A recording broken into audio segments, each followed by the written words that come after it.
Working Fans Podcast. Cool. Yep. All right, here we go. Coming down 3, 2.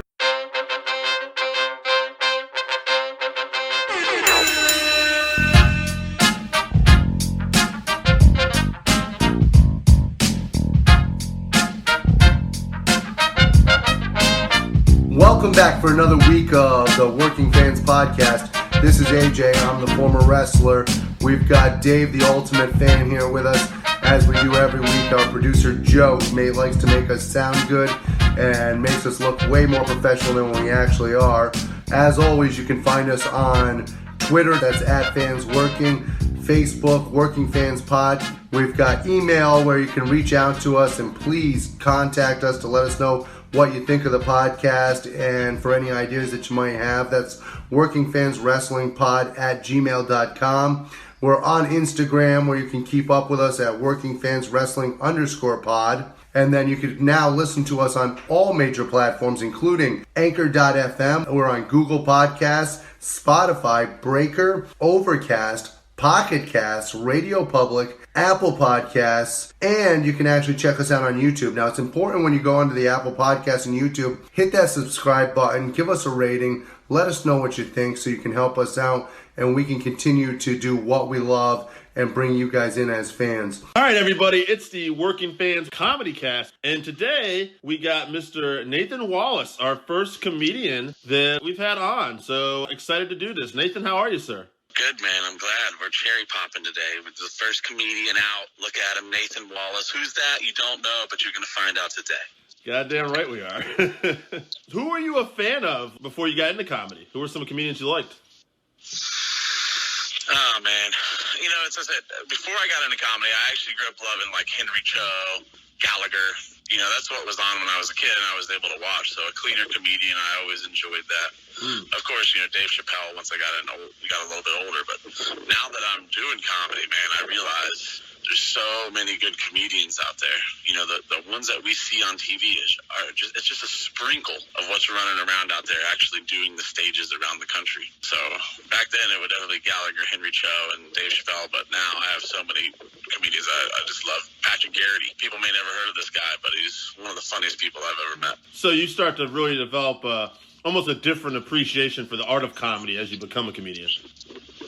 You do. You realize first that comedy is very opinionated. And so every single person likes something different. But you also realize that there's so many of us out there running around and doing this comedy thing. And some of them are funnier than anyone you've ever seen on television.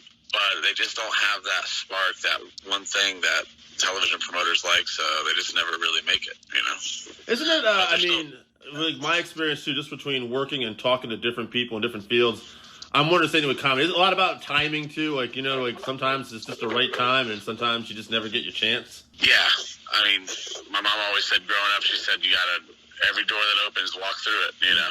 She goes, if you let the door shut, it may never happen again. And I think that's all that happens to a lot of these guys is they just don't step through the door when it's necessary. I know one comic, he had the ability to be on television. He was going to have his own show and just kind of messed it up, you know, just through his own personal demons, which most comedians are wrestling with anyway, you know. Oh, yeah, I'm sure. You know, actually, one thing I wanted to ask you is your comedy set. Is it I don't even know if this is the case with a lot of comedians or some, or maybe you can just speak for yourself, but is it an extension of like your own, you know, sense of humor out of, you know, if you weren't doing stand-up, or is it completely different? Definitely an extension if you're doing it right. You know, but that's one thing we call it in comedy, we call it finding your voice. And once you find your voice, who you are and what you actually want to say, now it is an extension of you. Before that, you were just trying to get laughs, you were making up jokes. The great ones come right out with a voice. They already know who they are because they're just a different person, you know, so when they come out, people have never seen anything like that. Definitely further you go, the more you start telling stories about yourself and opening up to the people, and the more you do that, the better you get. That's interesting. I know I said off air, I was telling you how we normally do like pro wrestling interviews and stuff, and one of the things we found out was some of the best wrestling characters, 9 times out of 10, were closer to what the person actually was. Exactly. And that's what, you know, all my best jokes, I can't speak to everyone, but I know all my best jokes are real truths of me with exaggerations. You know, so you take the story, it's a funny story, it's already funny, and then you dial it up with some silliness metaphors and maybe, change the ending to be a little more fantastical. I don't know if that's a word, but I'm going to go with it. Now. But that's definitely how it works. I like The Rock. I see what you're saying. Because The Rock, although he was all these other things before he became The Rock, when he finally became himself as The Rock and his Hawaiian heritage and all these things, that's when he really got famous. Oh, yeah, 100%. The guy just had natural charisma, too, so that was something. Yeah. Right. If we're talking about wrestling, man, one time, one of the best moments of my life, dude, I'm driving through the middle of nowhere, and there's this church. It was called My Father's House or something, and I look at the sign on the church, and it says, Ted DiBiase today. And I was like, what? So I pulled into the church. I went in there, and behind the church, Ted DiBiase and Eddie Guerrero's father are back there doing a wrestling match, dude. I was like, no way. I got to meet Ted DiBiase and shake his hand. It was the most amazing. Dude, I was corporation for life. So it was awesome, man. Oh, man, that's too funny. What? Oh, no, one thing I wanted to ask you was, obviously, you listen to other comedians and stuff. Has anything ever come up where you hear somebody who has a similar set to you, and you have to, maybe tweak it and change some things? Just really depends. I mean, there's that whole thing out there. There's only, I think, they say there's only 8 or 10 jokes that actually exist, and everything is a variance of that joke. So yeah, you run into it quite often. Now, if it's something like, for myself, being from Florida, I have a lot of Florida-driven jokes, and I have a joke about a snook, which is a very popular fish here in Florida. And I heard somebody else doing the joke, and there was no way that was their joke, and they had heard my joke a million times. So they had made a variant from hearing the joke, and I had, that kind of stuff you have to shut down. Right. So now if it's here's a classic one. Oh, they look at somebody in the front row. Everybody does this, and they go, "Oh, your balls are hanging out of your shorts." Everybody does this. You can't get mad at that. It's technically a crowd work take. So it's definitely a line you have to walk. And I was just actually talking to my wife about this. If you're working on a joke and it's really good, but you think it might be too easy, you should really research it. Because there's a good chance that the same joke has been said, But sometimes those little easy lines, it's originally you, and you get lucky, Now, is there any subject that you wouldn't joke about? Well, for me, I do a lot of clean. I work PG-13 at the max. I don't say the F word or anything. Okay.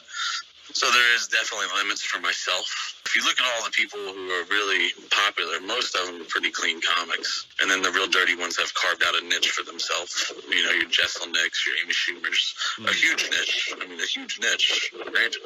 But, yeah, so there is some off the limits. I wrote a joke. It's the simplest little joke. It's, I seen a sign the other day. It said, Jesus saves. And I was like, yeah, duh, he was Jewish. So I love this joke, and it goes on to talk about Jesus saving. He wore the same sandals, same robe. Dude never got a haircut. And it goes on through all these things, but at the same time, sometimes I feel a little bad for telling it, only because it could offend a Jewish person, it could offend a Christian person, and that's not what I'm there to do. Right. I'm there to have everybody have a good time. I don't want to offend anyone. I just want to have a good time. Now, some comics, they love to offend. That's their whole gig. So they would have no problem telling a joke. And it's a really light joke. There's nothing. It's he fed 5,000 people with 5 loaves of bread and 2 fish. That's bargain shopping, if you ask me. Right. No.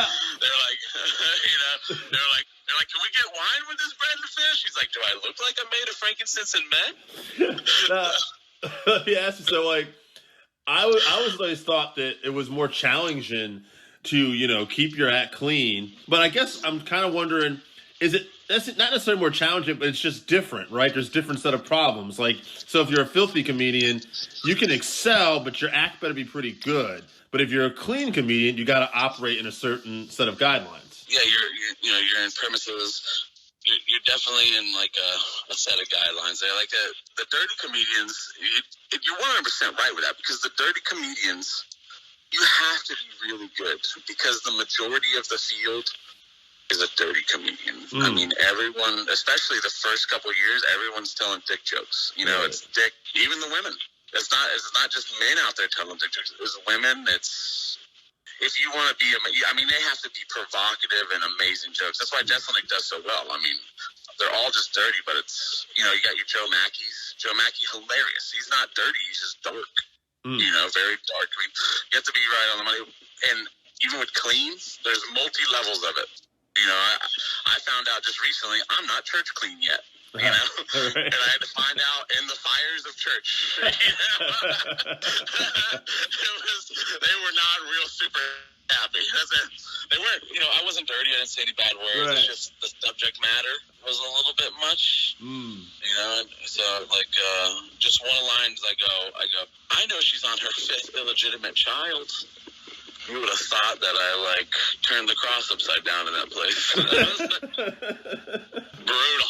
Oh man, that's so interesting. Because I mean, the climate today obviously just seems like a more sensitive climate too. So I wonder with you know, comedians, it's like, okay, like, because there are areas you try to avoid, but you're a cleaner comedian, but still, are there areas where you're like, I don't know if I want to do that gig? Yeah, like I said, I just don't want to offend anybody. So if it's like, I don't know, I really just play it by my moral standards, basically, and I think every comedian is doing the same exact thing.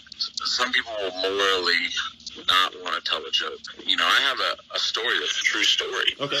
And all my comedian friends tell me that I should tell it as a joke. I was after a show, and this mentally challenged girl, she was like, you can tell she lived on her own and everything, but she was still mentally challenged. And she comes up to me and she was like, you married? And I was like, I'm thinking it's cute, right? I'm like, oh yeah, I'm married, sorry. She goes, you give me so much hope. And I won't tell it on stage because of the voice. You know what I'm saying? But dude, it was the sickest burn I've ever had in my, either it was a thick ass burn or she thought I had Down syndrome. Right. It was one of the two. Which, either way, it's funny though. It's funny, it's hilarious. Yeah. And my friends all tell me I should do it. And I'm like, yeah, because it's a true story, you know? But I'm like, I don't, you know, there's going to be that one person in the crowd, when you do that voice, immediately they're not listening to the joke anymore anyway. You're right. You know, there's probably going to be multiple people. So. You're right, but God, it is a great story. Like, I'm going to tell that to some friends. I'm going to give you credit, but definitely I'm telling that. That's an awesome story. When she said it, you should have seen it. And I think it was a burn. I think she was burning me, which, I mean, it was the best self-deprecating burn I've ever seen in my life. Yeah! God bless her for being mentally challenged and still having, like, the, you know, like, you know what? I can make fun of myself. It's cool. Yeah, that same night I had, like, before that I had a 67-year-old, it was that same night, 67-year-old woman grabs my knee and she goes, I need a real man. She was like, something about Mary titties that went down to her belly button, bro. I go, okay, that's nice for you. And then like 10 minutes later, she goes, will you walk me to my house? We were doing shows in a leasing office of apartment complexes. So we're already in a shit show, you know? And I go, no, I can't do that. And she gets up and walks right outside. And there's a big pane window and she just face plants into the ground, man. And I was like, oh shit, she just needed someone to help her to her house. Oh my God. I'm a dick. And the girl hit me with the, you make me sick. That was a rough night for me. I went home and I was like, I love you, honey. Thank you for being with me. I want to ask, you might not have, but have you done any, like, I think this has got to be really hard if you are, the virtual comedy, where there's, like, no audience to respond to? I did that right at the very beginning. Oh, okay. Right when the COVID came out, I did it, I think, 2 or 3 times. And for me, man, you know, I was a plumber for 14 years when I started doing this. And when I started doing it, it was the final release. Like, I had been so depressed. And I always knew, plumbing wasn't for me. I didn't know comedy was the thing. So I get into the comedy, and so it wasn't giving me those serotonins I need. You know, it's a drug addiction, the comedy, for sure. You get off stage, you're hyped, man. It's like you just did a bunch of cocaine or something. The serotonins have released for half an hour, and the virtual just wasn't doing it for me. So I took that time, and I wrote some new material, and I actually came out of it with about another 15 minutes by the time here in Florida, we opened up in May. So we've been doing comedy since May. Wow. Yeah, I can't. Some chicken wings over there? You got chicken wings? What are you doing? Chicken wings. I just hear, this is delicious. Hey, so what are you doing for comedy, buddy? Yeah, okay, I'm going to get back into this. Honey, is this Chipotle? I love it. It's probably a little bit of maybe some background noise. I don't know. It's not me. I'm not eating. So. It sounded like you were licking your fingers. Like, You know what I like? I like talking to comedians kids and eating hot wings. I'm not above that, but that definitely was not the case. So that's why I had to think, like, am I eating? No, I'm not. All right. I don't think you had to think if you were eating. Am I eating? Yeah. Am I eating? It's so right on. Like, I would totally do that. Yeah, so that's okay. One other thing I want to ask you. Okay, right. So yeah, you're not getting the high, obviously, with no crowd there. So now the opposite of that. What is it like? All comedians do this, obviously. What about when you bomb? Like, is it just, is it super? How do you deal with that? Like when you just, at first, especially, and I had the very first feature set is the middle set. It goes usually host, feature, headliner, right? So I get my first feature, and I'm super excited about it. It was during Hurricane Irma. I go out, and it's at this bonkers locale. I'm super excited. I get up there. The guy brings me up as David Williams, first of all. Everybody in the audience, my name is Nathan Wallace, people out there, he brings me up as David Williams. It was supposed to be a clean set. He curses and does weed jokes for 15 minutes in front of me. So he brings up as David Williams. I get up there. Everybody in the crowd is only there because the comedy club has electric. There was people sitting there in their pajamas. Wow. And I go there and I eat it so hard, dude. I eat it so hard. That day, I cried from Ocala to Fort Myers. Oh, man. It was devastating, bro. I was like, oh, my God, I'm never going to be able to do this. So, that's what I did at the beginning when I was bombing. But now I just take it on the chin. I'll get them tomorrow, Wow. Because it does happen. Sometimes it's not your fault, man. Here's a good example. It's not your fault. The first time my mom came and seen me, she sits front row, right? And she just stares through me my whole set. I mean, I don't think she laughed maybe twice for 30 minutes. I'm killing. I'm doing great. The whole room's loving it. My Mom. Exactly. So I let it go. I don't say anything that night. I wait probably about a month or two. And I confront her. I say, Mom, you really hurt my feelings. You came out, you just stared, you didn't laugh. She goes, honey, I thought you were funny, but I just had to poop so bad. Oh, like, man. Oh, all right. Well, see, so you can't really, sometimes it's just the crowd. So, you gotta take your blows and you gotta get the hell out of there. That's all. That's great. Man, you got a lot of support here. Your mom wants to poop. So we challenge people. Oh, man. Hey, you know what? In the end, it was the most amazing thing, if you think about it, the most amazing thing she could have done for me. Right. I mean, she sat through 30 minutes of my show while having to badly take so much of a shit she couldn't laugh in fear of shitting herself. Wow. Yeah, you put it like that. You're right. That's dedication. That's a mother's love. That's the good mom. She's like, I'm gonna hold this deuce till the end. I'm gonna see all my boys. One other thing I wanted to ask you, actually, I almost forgot about this. I heard this recently. That's why. I heard that Comedy Store managers have a reputation for being difficult. You don't have to name names, but have you run into that? At the Comedy Store? Just general, comedy places. I was listening to this comedian. He was listing off places he had been. Like, they were just talking about different towns, and he could, name a town he had been in. And he was like, oh, yeah, that guy's a douchebag. That guy's a douchebag. And he's like, oh, yeah, sometimes these comedy stores, the people that manage them can be really a pain in the ass. Yeah. They can. Yeah, the one thing is they really don't care about you. If you have a bunch of credits, they're going to be gold to you, buddy. But if you're just another guy trying to move up in the ranks and do your thing, they could, they look at it as you're a dime a dozen. It doesn't matter how funny you are. They could get someone else the next day. Honestly, a lot of great Laughing Comedy Cafe in Fort Myers. That dude Jamie Morgan, he's a 20-year road comic. So he treats us very well. When you get these guys who bought a comedy club to make money, usually they're not the greatest. If you get the comedy club bookers or, comedian bookers, that has a double-edged sword. Sometimes you get a comedian booker who bought the club because they wanted to do comedy, but they weren't very good at comedy. You know what I'm saying?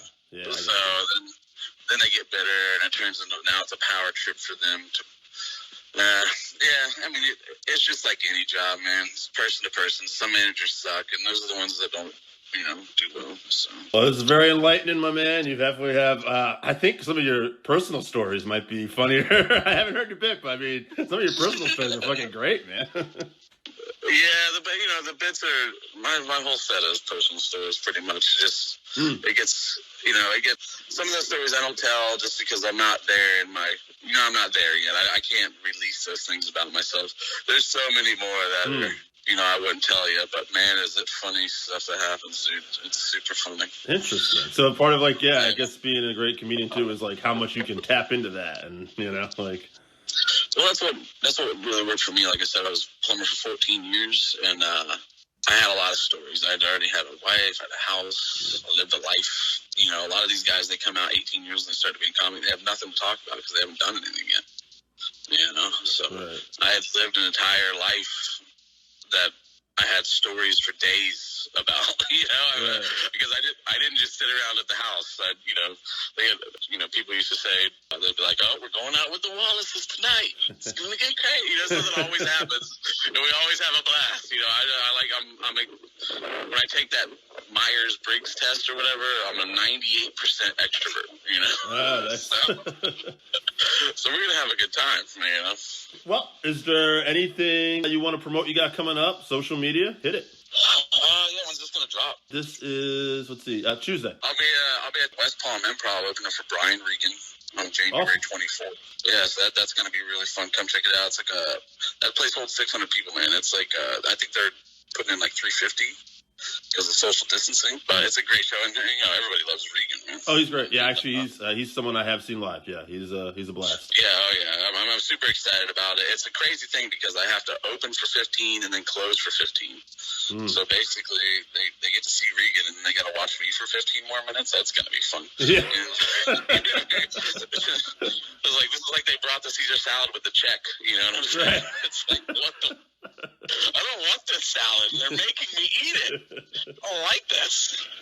Well, But yeah, and then Brett Ernst, I'll be at Bassani's Comedy Theater in Port Charlotte with Brett Ernst in March. Just check me out, Nathan Wallace, on Facebook, and Nathan Stands Up on Instagram. I post all my shows on there. I got little videos from my shows and stuff like that. Definitely check it out. It's a fun time. And thanks for interviewing me there, Dave. Yeah, no problem, Nathan. Thank you so much for being on the Working Fans Comedycast. All right, so that wraps us up for this week. Thank you again for listening to the Working Fans Podcast. So as always, you can find us on Twitter at FansWorking. Our Facebook page is Working Fans Wrestling Pod. We have email where you can reach out to us and let us know what you think also. That's workingfanswrestlingpod@gmail.com. Follow us on Instagram, workingfanswrestling_pod. And then as always, please continue to listen to us on Anchor.fm, Google Podcasts, Spotify, Breaker, Overcast, Pocket Cast, Radio Public, all your major platforms. If you're following us on Apple Podcasts, which we are also on now, and YouTube, please make sure you subscribe and give us a 5-star rating. It helps us bring you these podcasts when we get to talk to you and talk with you every week.